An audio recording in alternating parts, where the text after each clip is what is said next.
देखिए, पहली बात तो ये है कि ये सारा मुलम्मा जो था यूनाइटेड नेशन का, ये अभी बात ब्रिगेडियर साहब कर रहे थे लीग ऑफ नेशंस का, जिसके बारे में लेनिन का था, कहता था ये चोरों का बावर्ची खाना है। तो ये पहले दिन ये देखे, वेस्टर्न इंपीरियलिज्म अब नंगे दांत निकाल के सामने आ रहे हैं। मुझे हमें कोई इनके बारे में नहीं थी कि ये जी कोई इंसानी आजादियां ये वो। लेकिन मैं इसके एक और पहलू की तरफ आता हूँ।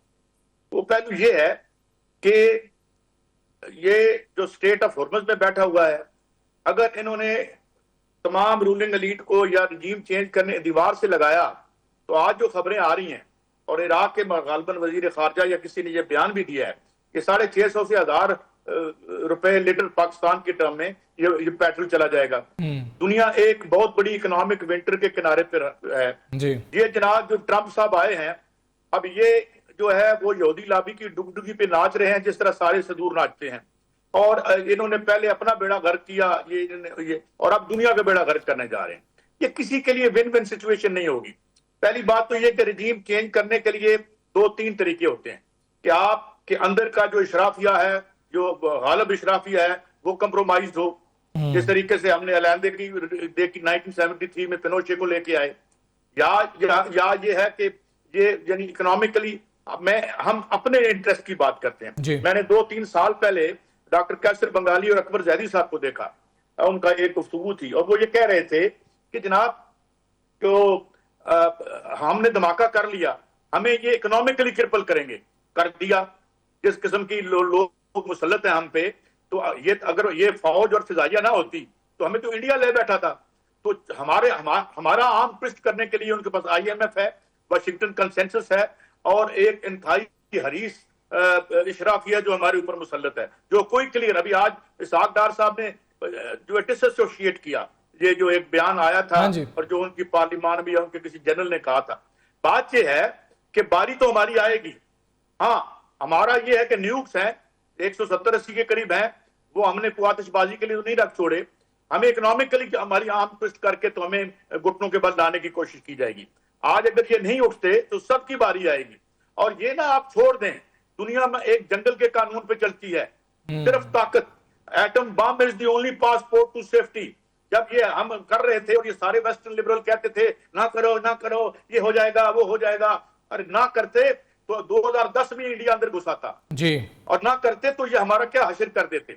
अब ये हालत है कि अमेरिका बहादुर ने जो एक सिक्योरिटी एनवायरनमेंट क्रिएट कर दी है, इसके साथ मिलके आपके पास लीथल हथियार होने चाहिए, और हमें उन्हें कहना चाहिए कि अगर आपने यहाँ बम मारा, या आपने टेक्निकल न्यूक्स फेंके, या आपने वो जो बंकर बस्टर है, जो बंकर बस्टर का लाया जा रहा है जो जी अंदर मारना चाहते हैं, तो भाई हम भी रिटेलिएट करेंगे। क्योंकि इस मुगालते में कोई ना रहे कि इजराइल जो है उसको या तो फिर हम उसे तस्लीम कर लें जिस तरह UAE ने किया हुआ है। तो मेरे ख्याल में मगर I am very sorry to say, मैं समझता हूं कि जिस किस्म के पपेट्स जो हैं मिडिल ईस्ट में बैठे हुए हैं, इनमें जान है, अपने ऊपर से जो है वो गुजरने की इजाजत भी दे रहे हैं उनके बमों को, उनके जहाजों को। It is very grave situation, and I tell you ये विन विन किसी के लिए नहीं होगा। और एक और डायमेंशन में बता दूं, अभी चंद दिन पहले खबर अननोटिस गई, 2001 शहरों में ट्रंप के खिलाफ मुजाहरे हुए, बहुत बड़े, millions of people came out. तो मेरे ख्याल में this gentleman is playing with fire, ये बांदर के हाथ में माचिस वाला मामला है।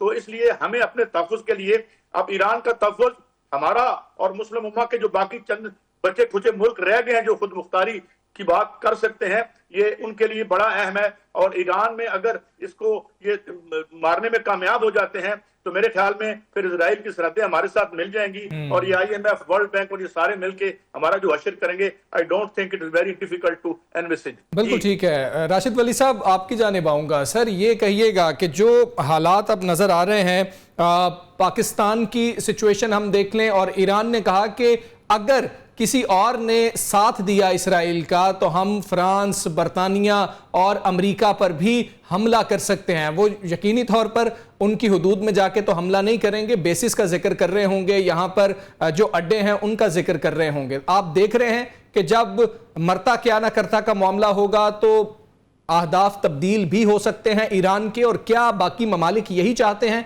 कि वो किसी तरह अहदाफ तब्दील करे और वो सब कूद पड़े? देखिए, ये तो उनका शुरू दिन से ये मौक़िफ़ है कि जिसने उनका सपोर्ट किया इसराइल का, तो वो भी उनका दुश्मन होगा और हमले का मुस्तहक ठहरेगा। ये कोई नई बात नहीं है। और साथ तो देना शुरू हो गया है। रॉयल एयरफोर्स के जेट्स जो हैं जी। वो मुआवनत कर रहे हैं। वो तो यूके तो उसमें शामिल हो गया है। अमेरिका का भी फुल सपोर्ट है। और इस वक्त अभी देखना ये है कि ये सिचुएशन कहाँ जा रही है। देखिए, मिलिट्री सिचुएशन के पॉइंट ऑफ व्यू से कैजुअल्टीज जो हैं इस वक्त 224 के लगभग इनकी ईरान हुई में। हैं और इंजरीज बहुत हैं। जी। उसके बाद इसराइल की कोई तकरीबन 24 हैं। जी।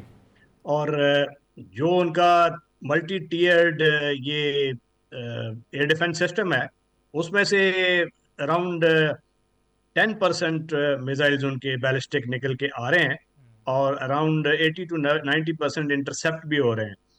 और ईरान के पास कोई तकरीबन 3,000 का है बैलिस्टिक मिसाइल्स का एस्टीमेट है, कुछ ज़्यादा भी हो सकता है, मगर ये कुछ जो हमें ओपन सोर्सेज से इंफॉर्मेशन है। तो इसका मतलब यह है कि depends on exchange of ballistics, क्योंकि इसके अलावा और कोई ऑप्शन तो ईरान के पास है नहीं। तो ये जंग वो अगर जारी भी रखें तो प्रोलॉन्ग हो सकती है, मगर बहुत ज़्यादा ऑप्शंस नहीं है ईरान के पास। और दूसरा ये स्टेट ऑफ हॉर्मस वाली बात है। Yes, that's an option. वो उन्होंने उसकी तरफ इशारा भी दे दिया है कि हम वो ऑप्शन भी एक्सरसाइज कर सकते हैं।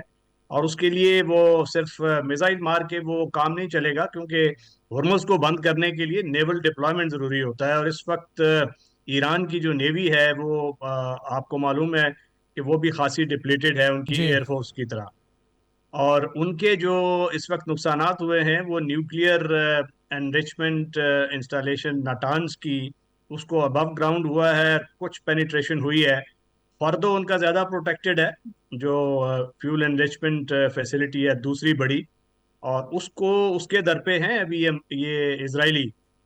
और उसके लिए इसराइल के पास दो के बंकर बस्टर बॉम्ब्स एग्जिस्ट करते हैं, मगर वो उस डेप्थ उस पेनिट्रेशन के वो नहीं है जो कि अमेरिका के पास है, ये GBU-57, जिसको वो डीप पेनिट्रेशन करके, बट वो डेंजरस पोर्टेंट्स हैं उसकी। देखिए, अगर वो वेपन इस्तेमाल होता है और उससे नीचे वो कोई रेडिएशन जो है वो सेंट्रीफ्यूजेस को अगर डिस्ट्रॉय करते हुए वो रेडिएशन अनकंट्रोल्ड हो जाती है, तो हम तो उसके बहुत करीब हैं। तो ये एक खतरनाक सिनेरियो बाहर तौर है। और आज भी ट्रंप की जो स्टेटमेंट थी वो बड़ी क्लियर है। जी। उसने बड़ा क्लियरली कहा है कि Iran can not have the weapons, हाँ जी। Nuclear weapon. तो इसका मतलब ये है कि वो पीछे मुत्तफिक है और उनकी कोई स्ट्रेटजी वो कोलैबोरेटिव मुझे लग रही है।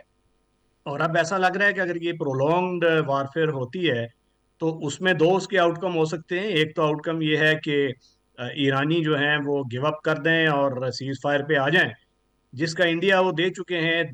पिछले 24 घंटे में 2-3 स्टेटमेंट्स आई हैं, आपने खुद उसका मुशाहिदा किया होगा। जी। एक तो उनके फॉरेन मिनिस्टर की भी है, उन्होंने कहा है कि हम उस वक्त रोकेंगे अपना मिसाइल का फायर जब इसराइल रोकेगा। इसका मतलब साफ है कि जी हम सीज फायर के लिए तैयार हैं। तैयार है।